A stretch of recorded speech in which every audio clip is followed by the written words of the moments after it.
बीच में, उनके बच्चों के बीच में, उनके भाइयों के बीच में उसकी कोई भी पहचान नहीं थी, लेकिन परमेश्वर ने उसको उस स्थान से उठाकर, भेड़शाला से उठाकर इज़राइल के ऊपर प्रधान ठहरा दिया, परमेश्वर का चुना हुआ भक्त बना दिया।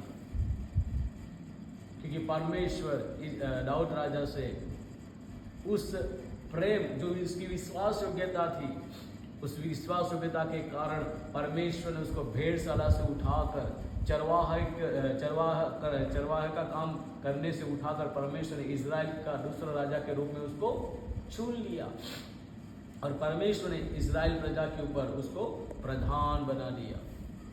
और परमेश्वर का वचन यहाँ पे कहता है, क्या कहता है कि इसलिए अब तू मेरे दास दाऊद से ऐसा कर, सेनाओं का यहोवा यो कहता है कि मैंने तो तुझे भेड़शाला से और भेड़ बकरियों के पीछे पीछे फिरने से इस मनसा से बुला लिया कि तू मेरी प्रजा का प्रधान हो जाए। परमेश्वर ने उसको इज़राइल का दूसरा राजा के रूप में नियुक्त किया। कहाँ से? उसकी विश्वास योग्यता, जब उसके पिता के भेड़ चढ़ा था उस समय भी उसने प्रकट कर दी। उसने अपने पिता की भेड़ों को